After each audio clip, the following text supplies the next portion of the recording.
बेटा तू बहुत लकी है जो तूने अपने पापा की गाड़ी ठोक दी, फिर भी तेरे पापा ने तुझे कुछ नहीं कहा। वरना पिछले हफ्ते ड्राइवर की वजह से भैया की गाड़ी में ना हल्की से खरोच आई थी। मालूम है तेरे पापा ने उसके साथ क्या किया? तो क्या किया पापा आपने? बेटा बिजनेसमैन हूँ, हिसाब बराबर किया और किया। मतलब? अरे मतलब उसने भैया की गाड़ी में निशान बनाया था और भैया ने उसके गाल पर निशान बना दिया। सटाक सटाक ऐसा मारा कि है ना भैया? लेकिन बेटा आगे से ध्यान रखो, क्या है ना भैया अपनी चीजों को लेकर काफी इमोशनल है। अरे ओए, अब बना रहा है या कोने में खड़ा खड़ा खुद पी रहा है? और ड्रिंक लेगा मेरी? लाए साहब जी।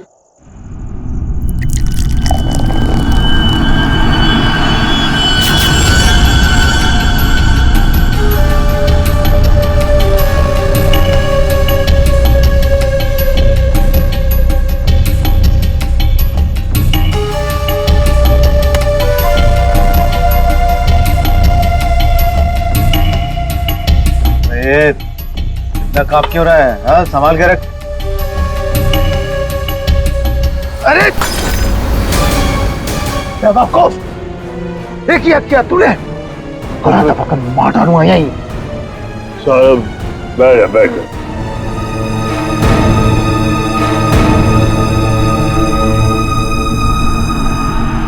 गलती हो गई ना, कोई बात नहीं, गिलास ही तो था। साहब गलती होगी, वो हाथ से गिलास।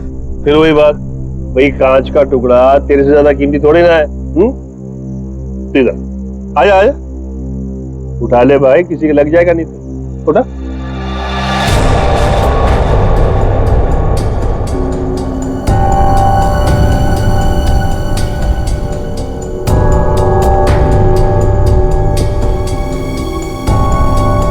ओए, ये गिलास ना एक बॉक्स में दर्जन भर मिलते हैं, लेकिन तू तो एक ही है, इकलौता मेरा वफादार।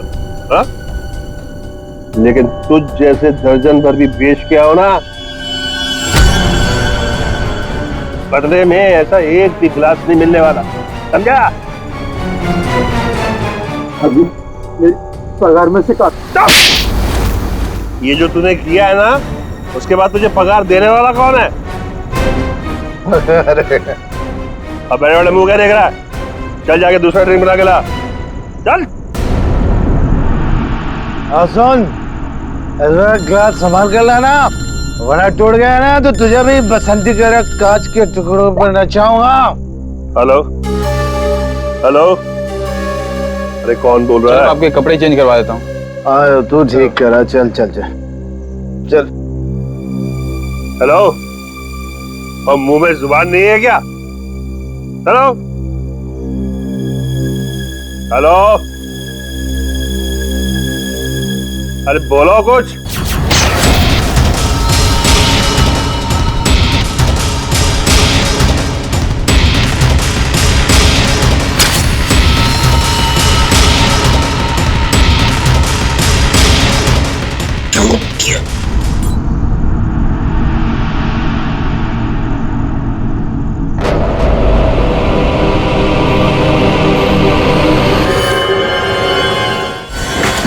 मैं सच कह रहा हूँ, मैंने कुछ नहीं किया। बोल तूने ऐसा क्यों किया? मैं तुझे जान से मार डालूंगा, मैं तेरे टुकड़े टुकड़े कर दूंगा। तूने मेरे भाई को क्यों मारा? बोल। रुक जा, छोड़ो छोड़ो छोड़ो छोड़ो, उड़िए उड़िए, छोड़ो मेरे भाई को, इसने मेरे भाई का खून। सब शांत हो जाओ, हमें अपना काम करने दो, सब कुछ सामने आ जाएगा, समझा?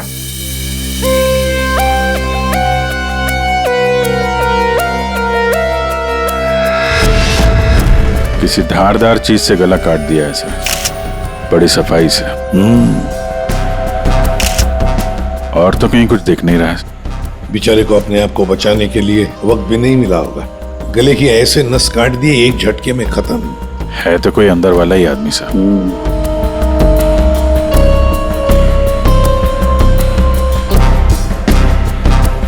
जरा बताओगे एग्जैक्टली क्या हुआ क्या था यहाँ पर? तुम्हें ऐसे क्यों लगता है कि मोनू ने ही निर्जर को मारा होगा? क्योंकि उस वक्त छत पर इनके और मोनू के अलावा और कोई नहीं था सर। आप कहाँ थे? मैं नीचे किचन में थी हमारी कुक के साथ। और ये दोनों तो यहीं पे थे ना, छत पे? नहीं सर, हम नीचे गए थे कमरे में। सर इसने ना मेरे कपड़े पर वाइन गिरा दिया था, तो कपड़ा बदलने के लिए मैं इसके अमन के साथ नीचे गया था। तो मतलब कुछ देर के लिए तुम लोग जब गए थे नीचे, तब किसी ने निर्जर को मारा है? अरे सर किसी ने नहीं, इसने मेरे भाई का खून किया। इसने मेरे भैया का वाइन का गिलास इसने तोड़ दिया, तो भैया ने इसे मारा और बदले में इसने मेरे भैया का खून कर दिया। इसने ही खून किया सर। मैंने नहीं मारा साहब जी को। मैं तो दूसरा गिलास लाने के लिए गया था, तो साहब पे मेरे सामने हमला हो गया और डर के मारे मेरे हाथ से गिलास छूट गया। मैं सच कह रहा हूँ साहब, मैंने नहीं मारा। तुमने हमला होते हुए देखा था? जी साहब। सर आप इसकी बातों में बताइए, ये बकवास कर रही है। सर मैंने कहा ना सर, इसने ही खून किया सर। इस शकल से खून ही लगता है। नहीं साहब, मैंने खून नहीं किया साहब। हमें पहली बार थोड़ी ना मारे थे। 10 साल से उनकी गालियां खा रहा हूँ, कि मार खा रहा हूँ। यही मेरी जिंदगी थी। मेरी हिम्मत कहाँ की मैं साहब को। नहीं साहब, मारना तो दूर, मैंने हाथ तक नहीं लगाया। मैं सच कह रहा हूँ साहब। तो किसने मारा मेरे पति को? भगवान ने मारा। क्या बोला? भगवान ने मारा? मैंने कहा ना सर, ये बकवास कर रही है। एक मिनट, क्या बोल रहे हो तुम? भगवान ने मारा? क्या मतलब क्या है तुम्हारा? है? वो तो नहीं पता साहब। साहब मेरे सामने खड़े हुए थे और देखते ही देखते उनका गला कट गया।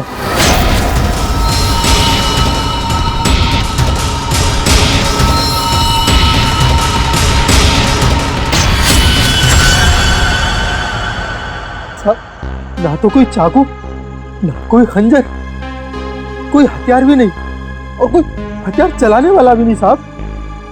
कोई हथियार नहीं था? हाँ साहब, अचानक से उनका गला कट गया।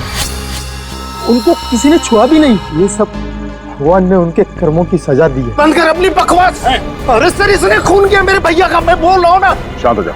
सर आप इसकी बात पे विश्वास कैसे कर सकते हैं? तुमसे किसने कह दिया कि हमने इसकी बात का यकीन कर लिया? हाँ? हमें क्या करना है और क्या नहीं करना है हम अच्छी तरह से जानते हैं। आप दोनों थोड़ी देर के लिए शांत हो जाइए, समझे? सर ये मोनू को समझ में नहीं आ रहा है, नाटक तो नहीं कर रही है? अभिजीत, अगर ये मोनू नाटक कर रहा था तो किसी और के नाम पे डाल देता खून, है ना? ये सब भगवान का चमत्कार वगैरह ये अजीबोगरीब कहानी नहीं बनाता वो। शायद गुमराह करने के लिए सर। हो सकता है इसने इस वाइन ग्लास के टुकड़े को उठाया और अपने मालिक का खून कर दिया। ये लाश के आसपास कांच के टुकड़े बिखरे हुए हैं सर, और इन पे खून भी लगा हुआ है। अभिजीत, अगर मोनू निर्जर का गला काटता तो उसके बदन पर, उसके हाथ पर कहीं तो खून के छींटे होते। कुछ भी नहीं है। देखो, और तो और निर्जर का गला देखो। अगर कोई कांच से गला काटता तो सीधे ऐसे काटता, आड़ा हॉरिजॉन्टल काटता, वर्टिकल कट नहीं मारता। देखो इसके गले पर वी शेप में 2 लगभग वर्टिकल कट्स हैं, और वो भी 2 अलग अलग जगहों पे, एक इस तरफ है एक इस तरफ। 2 बार तो कोई गला नहीं काटेगा। फिर भी सर इस मोनू की बात पे विश्वास करना तो मुश्किल है। एक ही कर सकते हैं, बॉडी को फॉरेंसिक लैब भेज देते। साळुंखे को कहते हैं कि देखो, चेक करो अच्छी तरह से, ये जो गले पे निशान है, क्या उसमें कांच के टुकड़े हैं क्या? और यहाँ पे एक ही चीज है जिससे खून किया जा सकता है, ये कांच। कांच। अंकिता, जरा बताओ, क्या तुमने किसी को तुम्हारे घर के अंदर आती जाते देखा? नहीं सर, कोई और आता तो मुझे जरूर पता चलता। और आप दोनों पूरी टाइम वहाँ पे कमरे में ही थे क्या? जी सर। आपने इन दोनों को देखा था कमरे में जाते हुए? हाँ, और इन्होंने भी मुझे देखा। सर इसका मतलब ये है कि बाहर का कोई आदमी घर के अंदर से नहीं आया। फिर तो घर के बाहर से आ सकते हैं, ये पाइप से। फिर एक काम करो, इन सब की स्टेटमेंट्स ले लो, इस कुक के भी, और मैच करके देखो देखो कितना सच बोल रहे हैं ये लोग। और अंकिता, तुम बैठ जाओ। आइए आइए चलो। निर्जर का गला काटने के लिए खूनी इसके नजदीक तो आया ही होगा। इतना नजदीक पहुंचा कैसे? सर, शायद पाइप या एसी वेंट से चढ़कर आया हो। एक काम करो, आसपास रहने वाले लोगों से पूछताछ करो, देखो क्या उन्होंने किसी को पाइप से बिल्डिंग में चढ़ते हुए देखा है क्या? Ready sir. रेडी, काम करो, इस बिल्डिंग की सीसीटीवी फुटेज चेक करो।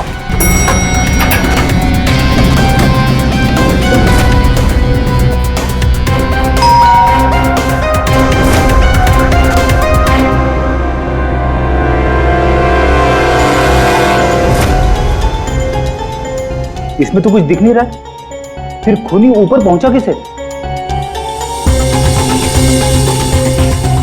इस बिल्डिंग को 20 फ्लोर है, शायद खूनी ने 8-10 फ्लोर के बाद बाहर से चढ़ना शुरू किया होगा। हो सकता है सर, शायद इस वजह से बाहर कैमरा में आया नहीं। जी आप? मैं इंस्पेक्टर दया, सीआईडी से। यहाँ आपके बगल वाले बिल्डिंग के छत पे एक आदमी का खून हुआ है। मैं आपसे ये पूछने आया कि आपने या आपके घर में किसी ने कुछ देखा है क्या? जी नहीं, मैंने तो कुछ नहीं देखा, लेकिन हाँ, मेरा बेटा बन्नी कह रहा था कि उसने वहाँ कुछ देखा है। क्या क्या देखा है उसने? आप अंदर आइए ना प्लीज। अरे सुनो। क्या हुआ?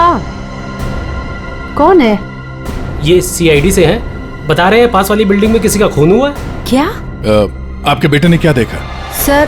सर मेरे बेटे ने जो भी बताया वो बड़ा अजीब सा था कि क्या? कि मैंने उसे उसी वक्त डांट दिया। मुझे लगा शायद उसका कोई वहम होगा। क्या बता रहा था वो? सर, हमारा बन्नी तो आजकल वैसे ही मनगढ़ंत बातें करता रहता है, शायद ज्यादा टीवी देखने का असर है ये।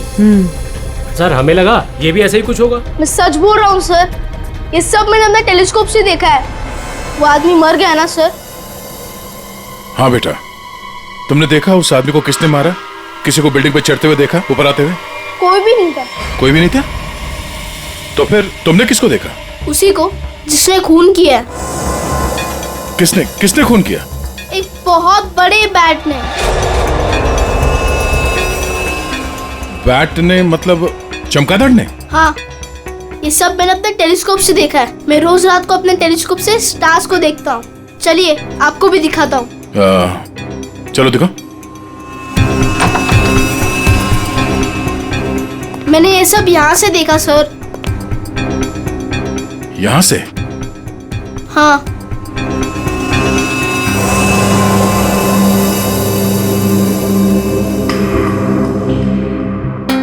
मैंने सच में देखा था अंकल। बेटा, आपका फेवरेट सुपर हीरो कौन है? बैटमैन। ओह, बैटमैन।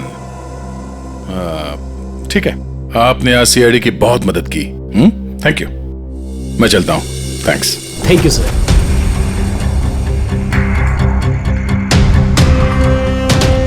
तो पूरे बिल्डिंग में पता किया, डेड एंड है। किसी ने भी किसी को बिल्डिंग में चढ़ते देखा नहीं सर। सीसीटीवी फुटेज भी चेक किया सर, कोई नहीं दिखाई दे रहा है। इंसानों ने नहीं देखा, कैमरों ने नहीं देखा। ये खूनी है या मिस्टर इंडिया? रेडी, ये खूनी कांच की तरह है, कांच की तरह ट्रांसपेरेंट, पारदर्शी। हमारे सारे सवालों का एक ही जवाब है, ये कांच। तुम्हारा अंदाजा एकदम सही है। इसके मतलब सर, मोनू ने टूटे हुए कांच से इनका गला काटा और इनकी जान ले ली। हाँ, लगता तो वैसे, मगर पता नहीं क्यों मेरा मन कहता है कि जो दिखता है ये केस वैसा नहीं है। बिल्कुल तुम्हारी बातों की तरह से। हाँ, नहीं, मेरा कहने का मतलब ये था कि वाइन ग्लास के कांच के टुकड़े को और उसके घाव में से जो कांच का टुकड़ा मिला उसको, दोनों को मैंने अच्छी तरह से टेस्ट किया। तो दोनों एक ही हैं, लेकिन अलग अलग। देख सर, उनके दिमाग खराब मत कर यार, जो है वो सीधे सीधे बता देना यार। सीधी सीधी बात ये है भाई कि वाइन ग्लास के कांच के टुकड़े से इसका गला नहीं काटा गया। तो फिर देखना चाहते हो? आओ देखो, ये है वाइन के ग्लास का टुकड़ा, और ये देखो, ये है वो कांच जो इसके गले के घाव में से मिला है। दोनों की कंपोजिशंस अलग अलग है। ठीक है, वाइन का ग्लास बहुत ही महंगे क्रिस्टल से बना हुआ है और इसके गले में से जो कांच का टुकड़ा मिला है वो बहुत ही साधारण सा, बहुत सस्ता सा घरेलू काम में इस्तेमाल किया जाने वाला कांच है। वाइन ग्लास के कांच से खून नहीं हुआ है, इसका मतलब है कि मोनू ने खून नहीं किया। लेकिन हमें वहां पे तो दूसरा कोई कांच का टुकड़ा मिला ही नहीं। यार सड़न के, अगर वाइन ग्लास के कांच से नहीं गला काटा है तो फिर कौन से ग्लास से काटा है? एक और बात, ये जो कांच का टुकड़ा इसके गले में से मिला है, उस कांच के टुकड़े पर काले रंग की डाई और गोंद मिला है, गम। काले रंग की डाई? कौन? जिसने खून किया वो वहां नहीं था, जिस कांच से खून किया वो भी वहां नहीं था। अब मैं यहां हूं कि मैं भी नहीं हूं। काले रंग की डाई और गोंद, ऐसा कौन सा कांच होता है? किससे काटा होगा? और उसी कांच से काटा तो क्यों काटा? अब जी काटने की बात की ना तुमने, पतंग के मांझे से भी तो काटा जाता है। क्या मतलब तुम्हारा? मतलब साउंड के बचपन में तूने कभी पतंगे उड़ाई हैं? नहीं, मैं बहुत स्टूडियस बच्चा था। धत तेरी की यार, हम सब ने पतंगे उड़ाई है और पतंगे काटी भी है दूसरों की, मांझे से, पतंग के मांझे से। उसके ऊपर कांच का चूरा और गोंद लगाई जाती है मांझा बनाने के लिए। लेकिन पतंग के मांझे का कांच इसके गले में कैसे पहुंचा होगा? सर वो बच्चा बनी, वो कह रहा था कि उसने टेलीस्कोप में एक बड़े से बैट को इस आदमी को मारते हुए देखा था। बैट को? चमगादड़? हाँ सर, वो बैट जैसा कुछ हो सकता है, कुछ और हो। जैसे कि पतंग काले रंग की? हाँ यार, पतंग। हाँ, हमने सुना है ना कि पतंग के मांझे से हाथ कट जाता है। हाथ कट सकता है तो फिर गला क्यों नहीं कट सकता? मतलब किसी ने पतंग उड़ा के इस निर्जर का खून किया है। दया, मांझे से ही क्यों यार? अगर सामने वाली बिल्डिंग में खड़े रहकर गोली भी चलाता तो भी मर जाता है। मांझे से ही क्यों? पतंग के मांझे से ही क्यों? फिर है कौन ये पतंगबाज जिसने ये किया है? अभिजीत, ये निर्जर जब मौत हुई तब यहां खड़ा था, है ना? लगभग हाइट इतनी है। पंकज जरा आओ तो। और सर, फिर उसके गले पे 2 निशान पड़े ऐसे। और अगर खूनी पतंग उड़ा रहा था तो फिर यहीं कहीं खड़ा होगा, उस तरफ। लेकिन सर ये मांझा एकदम सीधे तो नहीं रहता, हवा में हिलता रहता है। तो इसीलिए तो ये हम तय नहीं कर सकते कि खूनी कहाँ खड़ा होगा, किस तरफ खड़ा होगा। हवा का भी पता नहीं रहता ना सर, कभी इस तरफ बहती है तो कभी उस तरफ बहती है। वो कहते हैं ना सर कि रुख हवा का हो जिधर का उधर के हम है। और जिधर हवा का रुख पतंग का भी वही है। भाई पतंग उधर से ही उड़ेगी ना जिधर से हवा चल रही है। सर, कल रात हवा किस तरफ चल रही थी? अभी पता लगाते हैं। हेलो। हाँ, मौसम विभाग जी। हमें सीआईडी से एसीपी प्रद्युमन बोल रहा हूँ। हाँ सर, बोलिए। अगर एक इंफॉर्मेशन चाहिए, कल रात 1 बजे हवा किस डायरेक्शन में चल रही थी, किस दिशा में चल रही थी हवा? सर, कल रात 1 बजे हवा साउथ ईस्ट की तरफ चल रही थी sir. Okay, thank you. South east की तरफ से हवा चल रही थी। अगर हवा साउथ से आ रही थी तो खूनी भी साउथ में ही होगा, पतंग यहाँ पर थी और इस वक्त भी हवा साउथ से ही आ रही है। साउथ मतलब यही बिल्डिंग है, 1 2 3। ये निर्जर के गले पर जो मांझे के निशान है, घाव के निशान है, वो काफी वर्टिकल है, यूं ऐसे है। तो इसका एक ही मतलब हो सकता है कि मांझा नीचे से ऊपर की तरफ आया था। सर मतलब पतंग जिस बिल्डिंग से चगा रहे थे वो इस बिल्डिंग से छोटी थी हाइट में? हाँ पंकज, एग्जैक्टली। छोटी बिल्डिंग तो ये है सर, ये 1 और वो 2 और वो 3। साउथ ईस्ट तो सर वो बिल्डिंग वन विहार। खूनी उसी बिल्डिंग में खड़ा होगा, वन विहार में। लेकिन सर कंफर्म कैसे करेंगे? पतंग उड़ा के करेंगे। पतंग उड़ा के? हाँ अभिजीत। अच्छा एक बात बताओ, तुम में से किस किस को पतंग उड़ाना आता? सर मैं बहुत अच्छी उड़ाता था। सर पतंग उड़ा ले। अच्छा, लेकिन इस बार नहीं। इस बार पतंग मैं उड़ाऊंगा, क्योंकि हर बार तुम लोग मजे लूटते हो हर बात में। मतलब सर आप पतंग उड़ा के पंकज को मारने की कोशिश करेंगे? ये क्या बोल रहे सर आप? डरते हो पंकज? ये तुम एक सीआईडी ऑफिसर हो, मरने से डरते हो? सीआईडी ऑफिसर वो होता है जो देश के लिए, लोगों के लिए अपनी जान निछावर करता है। चाहे पतंग से गला काट के ही क्यों नहीं। क्या बोल रहे हो सर? चढ़ जाओ सोले पे चढ़ जाओ सर। होता है कभी कभी। प्लीज चढ़िए। चलो चलो।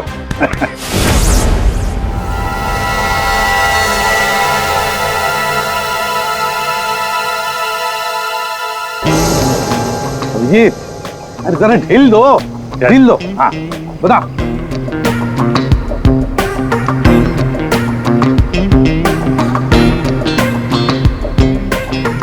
वाह सर वाह। अभिजीत जैसा पूरा ढील देना। जय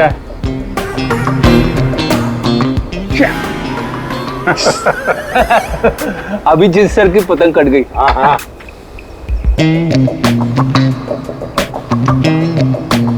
अरे यार, अरे वाह सर वाह। आप पतंग को ना एक बार उस पुतले तक लेके जाइए, हमारा शक यकीन में बदल जाएगा।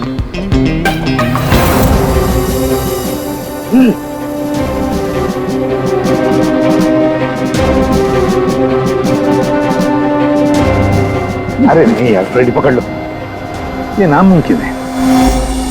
कितनी सारी चीजों का ध्यान रखना पड़ता है, हवा की दिशा, फिर वो एंगल, हाइट। सर अगर आपसे नहीं हुआ तो मुझे नहीं लगता ये पॉसिबल है। मगर सर सारुके साहब तो श्योर थे, गर्दन मंजे से ही कटी है। सर हो सकता है मांझा ही हो, पतंग हो ही ना। इस निर्जर के केस को किसी और तरीके से सुलझाना पड़ेगा। कोई और तरीका? हाँ, निर्जर की मौत से किसको सबसे ज्यादा फायदा हो सकता है, उसे ढूंढना पड़ेगा। सर अगर आपकी परमिशन हो तो ये सब प्लान चेंज करने से पहले मैं किसी के आदमी से बात करना चाहता हूँ। किससे? नाम तो नहीं मालूम, ढूंढना पड़ेगा सर उसे।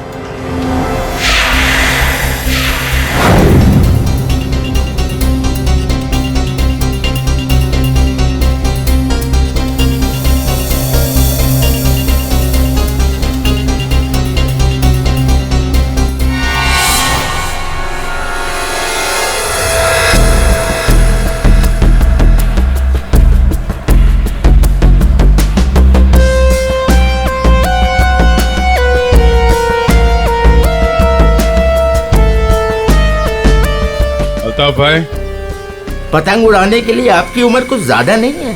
क्यों? पतंग उड़ने से पहले नाम और उम्र पूछती है क्या? हाँ, अगर आप जानना चाहते तो मैं बता देता हूँ। मैं इंस्पेक्टर दया, सीआईडी से। मैं यहाँ एक केस के सिलसिले में आपसे कुछ पूछने आया हूँ। कहिए। अल्ताफ भाई ये बताइए, क्या इस तरह के मांझे से किसी की जान ली जा सकती है? मतलब गला काटा जा सकता है? अरे क्या कह रहे हैं जनाब, ये तो मेरी रोजी रोटी है, ये तो मेरे परिवार का पेट पालने के लिए, ना कि किसी का गला काटने के लिए। अल्ताफ भाई फिक्र मत कीजिए, ये सिर्फ जानकारी के लिए पूछ रहा हूँ। या बाजार में सबसे पूछा तो सबने यही बताया कि यहाँ सबसे समझदार और जानकार आदमी इस पेशे में आप ही हैं। मेरे सवाल का जवाब देंगे आप? सुना तो कई बार है जनाब, और अखबार में भी पढ़ा है कि मांझे से लोगों का हाथ कट जाता है। तो क्या मांझा इतना तेज हो सकता है कि कोई उससे किसी की जान ले ले? जनाब पिछले कई सालों में बहुत से कानून आए हैं जो मांझा एक हद से ज़्यादा तेज नहीं बना सकते। अब इसी को देख लीजिए, आजकल ऐसे मांझे बनते हैं रुई के, कांच के नहीं, और सस्ते से सस्ता है और उड़ाने में भी उतना ही मजा आता है। अल्ताफ भाई कोई तो होगा जो इतनी तेज मांझा बनाता है, कांच वाला, और लोग खरीदते भी होंगे। चोरी छुपे तो यहाँ हर किस्म के काम होते हैं। मुझे नहीं लगता जनाब कि मांझा बनाने वाले किसी एक का काम है, और अगर बनाना भी पड़ता होगा तो कांच का मसाला उसको खुद ही बनाना पड़ता है और खुद ही उसको लगाना पड़ता है। ये बड़े जोखिम का काम है, इसमें उंगलियां भी कट सकती हैं। आज से 30 साल पहले हमारे गांव में वो तेज मांझा बनता था, लेकिन आजकल बच्चों के पास ना तो टाइम है ना हुनर है। हाँ, आजकल के बच्चों में तो नहीं है। हो सकता है ये खूनी आप ही के पीढ़ी का हो। अच्छा, इस तरह का मांझा बनाने में कौन सा कांच इस्तेमाल होता है? किसी भी तरह का चल जाता है। अब जैसे ये है, ये सस्ते में सस्ता है और ये बल्ब के टुकड़े से भी बनता है। चाहे आप ट्यूब लाइट उसमें लगा दीजिए तोड़ के। तो कांच के जरिए पता लगाना मुश्किल है। अच्छा अल्ताफ भाई, अगर आपको ये काम करना होता तो आप कैसे करते? दुनिया में चंद ही लोग होंगे जिनके हाथों में ये हुनर है। हम जानते हैं अल्ताफ भाई, इसीलिए तो हम आपके दरवाजे पे आए। बड़ी मेहनत का काम है साहब। पतंग किस जगह पर उड़ाना है, किस ऊंचाई पर, हवा का रुख, रफ्तार सब सही हो तभी निशाना सही लग सकता है। शुक्रिया अल्ताफ भाई, शुक्रिया।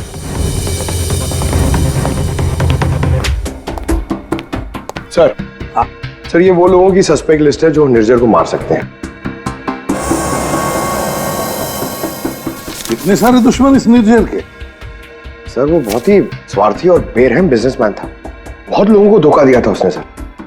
तो इनमें से किसी ने बदला लिया होगा। पॉसिबल है सर। सर ये वो केसेस है जो निर्जर के ऊपर फाइल हुए थे। इनमें से ज्यादातर कंप्लेंट उसके एक्स एम्प्लॉइज के हैं, जिनका कहना है कि निर्जर ने उन्हें सैलरी नहीं दी थी। कमाल है, इतना बड़ा बिजनेसमैन और अपने वर्करों को पगार नहीं देता था। बिजनेस लॉस में जा रहा था क्या? अरे नहीं सर, उसके भाई से पता चला है कि अपने 300 एम्प्लॉइज की सैलरी ना देनी पड़े, इसीलिए निर्जर ने अपने आप को कोर्ट में दिवालिया घोषित कर दिया था। वाह रे वाह, बड़ा चालाक है। कानून का गलत इस्तेमाल किया, अपने आप को दिवालिया घोषित किया और बैठ गया वर्करों के पैसे पर। खुद तो ऐश कर रहा था और दुनिया को दिखाने के लिए कंगाल और दिवालिया। इतने बड़े फ्रॉड आदमी को ना जेल में होना चाहिए था। वही तो, जेल में ही होना चाहिए था। कुछ ना कुछ तो गड़बड़ जरूर है अभी, कुछ ना कुछ तो गड़बड़ है। इतने सारे फ्रॉड्स करने के बावजूद भी ये आदमी बाहर कैसे, जेल में क्यों नहीं? पंकज, पुलिस रिकॉर्ड चेक करो निर्जर के।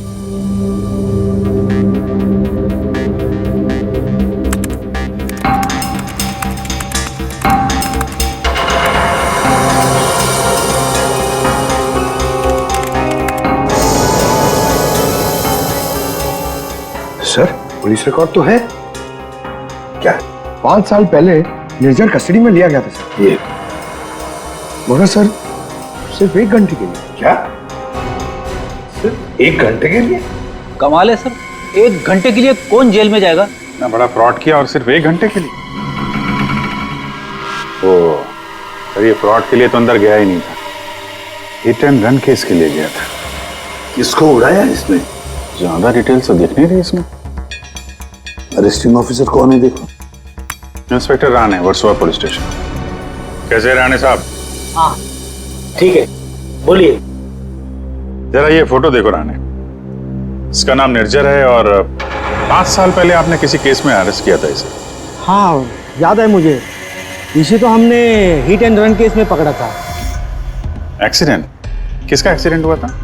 एक बच्चे का एक्सीडेंट हुआ था, मगर बाद में पता चला कि गलती बच्चे की थी। बच्चे की गलती? कैसे?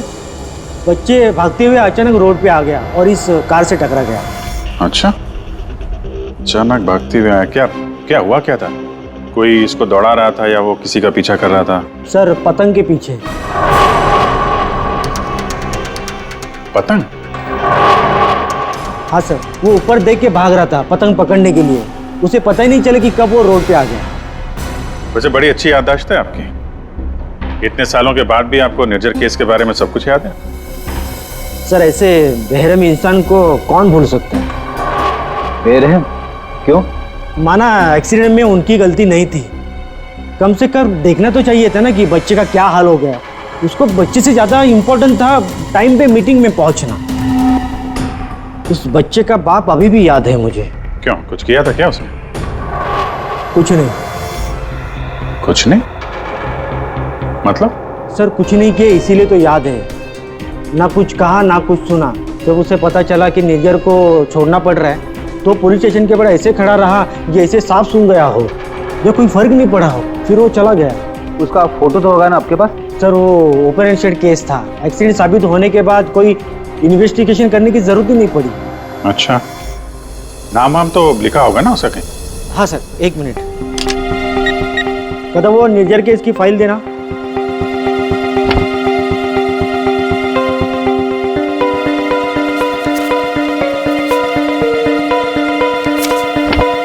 सर ये देखिए, बच्चे का बाप का नाम, फोन नंबर और एड्रेस भी है।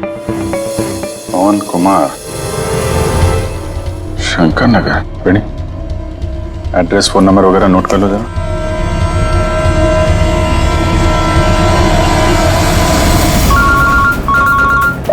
हाँ अभिजीत। तो वो निर्जर के हिट एंड रन केस से एक लीड मिला है। एक्सीलेंट। एक बच्चे की मौत हुई थी, उसके पिता का नाम और एड्रेस मिला है सर। बस अभी अभिजीत उसके माता पिता से जाकर मिलो, अच्छी तरह से पूछताछ करो। Yes sir. Okay sir. Ready sir. तुम जरा राणे साहब के साथ मिलके उस पवन कुमार का स्केच बनवा लो, तब तक मैं उसके घर जाके देखता हूँ। क्या हुआ साहब? आज सुबह आप पतंग उड़ा के गए, फिर पूछताछ भी की, अब क्या हो गया? ये आप लोग इतने ही हो? यहाँ पे तो 5 गार्ड लिखे हैं, ये 5वां कहाँ है? हाँ साहब, शंकर आया था कुछ महीने पहले नौकरी पे, फिर अचानक साहब आज सुबह नौकरी छोड़ के चला गया। नौकरी छोड़ के चला गया क्यों? पता नहीं साहब, वो गांव से उसके लिए कोई बुरी खबर आई थी तो बिना बोले साहब चला गया सब। कल रात जब खून हुआ तो शंकर तो था, उसके बाद घर गया है। ओहो। अच्छा, इस शंकर का फोटोग्राफ है या एड्रेस वगैरह तो होगा ना आपके रिकॉर्ड्स में? फोटो तो नहीं है साहब, लेकिन हाँ एड्रेस लिखा हुआ है साहब, ये देखिए।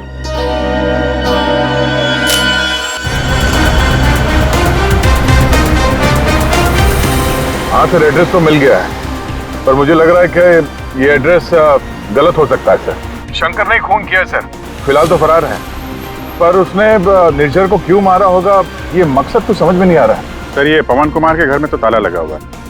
पड़ोसी बता रहे थे कि बच्चे के एक्सीडेंट के 2-3 साल के बाद उसकी माँ ने उसके गम में आत्महत्या कर ली। और ये पवन का क्या हुआ? सर, वो तो 3 साल पहले ही घर छोड़ के चला गया, उसके बाद से वापस नहीं लौटा। मुझे तो इसी पे शक है सर। 1 मिनट अभिजीत, ये पवन 3 साल पहले घर छोड़कर चला गया और फिर अचानक अब जाग उठा बदला लेने के लिए? क्या कर क्या रहा था 3 साल तक? एक मिनट सर, एक मिनट। अभिजीत, ये पवन अपने घर से कितने साल से गायब है? ये 3 साल पहले। क्यों? 3 साल से? अच्छा सर, वो पवन कुमार का स्केच बनने वाला था, बन गया वो? देखता हूं।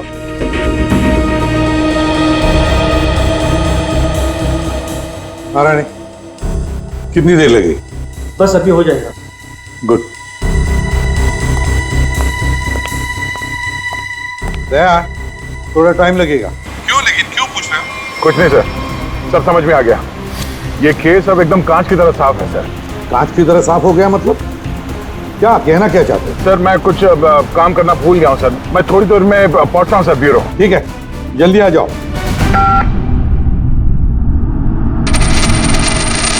हाँ यार, आज नींद नहीं आई। अरे कैलाश, शुक्रिया। तुम्हारी वजह से आज हमने एक मुजरिम को पकड़ लिया। अच्छा हाँ, वो शंकर, उसने गलत एड्रेस लिख दिया था। उसे खुद लिखा था क्या? नहीं साहब, शंकर तो अनपढ़ है। अच्छा, तो फिर रजिस्टर में एड्रेस कैसे लिखा? जी साहब, मैंने। तो यहाँ जितने भी नए गार्ड आते हैं उनका नाम, नंबर, एड्रेस सब तुम्हें लिखते हो? जी सर। अरे हाँ, ओह सॉरी, मैं तो भूल ही गया था, सारे रिकॉर्ड्स तो तुम ही रखते हो। कौन सिक्योरिटी गार्ड काम पे कब आता है, कब नौकरी छोड़ के चला जाता है, ये सारी तैयारी तो तुम ही करते हो, हैं? वैसे कैलाश, कितने साल से नौकरी कर रहे हो इस बिल्डिंग में? हाँ साहब, 3 साल से। 3 साल से? 3 साल से वो खूनी भी गायब है।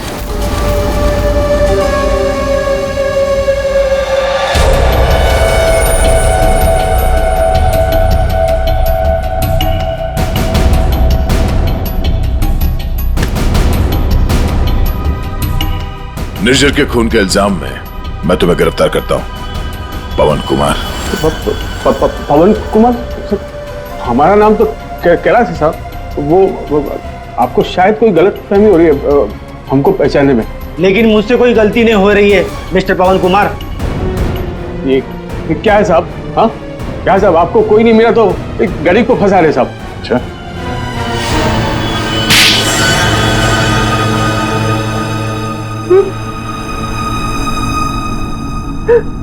हाँ सर, मैंने मारा निर्जर को। उसने मेरे बच्चे की जान ली सर। मेरे संजीत को अपनी गाड़ी के नीचे कुचल दिया। मेरी पत्नी संजीत की मौत का गम बर्दाश्त नहीं कर पाए, खुदकुशी कर ली। निर्जन ने सिर्फ मेरे बेटे को नहीं मारा साहब, ये दो खून किए। उसे जिंदा रहने का कोई हक नहीं है साहब।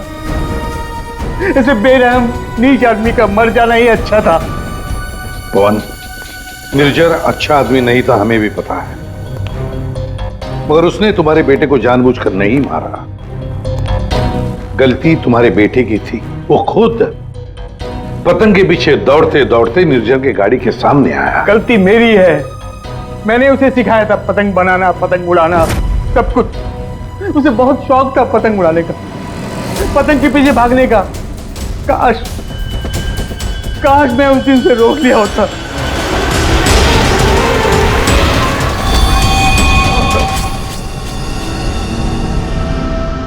देखो, हम तुम्हारा दर्द समझ सकते हैं, लेकिन तुम्हें यह भी समझना चाहिए कि वो एक एक्सीडेंट था, लेकिन एक्सीडेंट के बाद वो मेरे बच्चे को बचा सकता था ना। क्या मतलब? जब पुलिस ने उसको रिहा किया तो आप बच्चे को अस्पताल तो लेके जा सकते थे ना। बच्चे की हालत देखी थी आपने, कौन से हालत पर था वो? अगर मेरी गाड़ी की सीटें खराब हो जाती तो कौन जिम्मेदार होता? मैंने कसम खा ली थी साहब, जिस तरह एक पतंग ने मेरी संचित की जान ली, निर्जर की मौत भी पतंग से ही होगी साहब, पतंग से ही होगी। और इसीलिए तुमने 1 बिल्डिंग में नौकरी शुरू कर दी, ताकि तुम अपना बदला आसानी से पूरा कर सको। पिछले कुछ सालों में वन विहार में जितनी भी चोरियां हुआ करती थी, वो सब मैंने ही करवाई थी, ताकि किसी को भी छत पे जाने की अनुमति ना मिले। फिर रोज पतंग उड़ाने की प्रैक्टिस करने लगा। निर्जर पर ध्यान रखने लगा कि छत पे कब जाता है, कितनी देर रहता है। मुझे पता था कि कौन से कोने में उसका मोबाइल का नेटवर्क का टावर मिलता है। वो हमेशा बात करने वहीं आता था साहब, और मैंने सोच लिया था उसे वहीं मारूंगा। और उसे मारने के लिए मैंने मांझा बनाना शुरू कर दिया। काली पतंग बनाई, मैं तैयार था साहब, बस हवा का रुख और तेजी का इंतजार था मुझे। और एक दिन भगवान ने मेरी सुन ली, सब कुछ सही था। मैंने निर्जर के मोबाइल पे फोन किया, पतंग उड़ाई और उसका गला काट दिया। जिस मांझे से तुम अपनी जिंदगी का इंसाफ करना चाहते थे, उसी मांझे ने तुम्हारी जिंदगी की रेखा बदल दी। तुम्हें कड़ी से कड़ी सजा होगी। हाय बनी, ये आपके लिए। ये किस लिए? केस सॉल्व करने में आपने हमारी मदद की है, इसलिए हमारी तरफ से ये थैंक यू गिफ्ट। लेकिन जब तुम पतंग उड़ाओगे जरा संभाल के, तो तुम्हारी मम्मी या पापा साथ में हो तभी उड़ाना, अकेले नहीं। जैसे तुम टेलीस्कोप से स्टार्स देखते हो ना, वैसे ही जब तुम ये पतंग उड़ाओगे मैं इसे देखूंगा। प्रॉमिस? पक्का वाला प्रॉमिस। इस तरह के और भी एपिसोड देखने के लिए हमारे चैनल को सब्सक्राइब करें और बेल आइकन दबाना ना भूलें।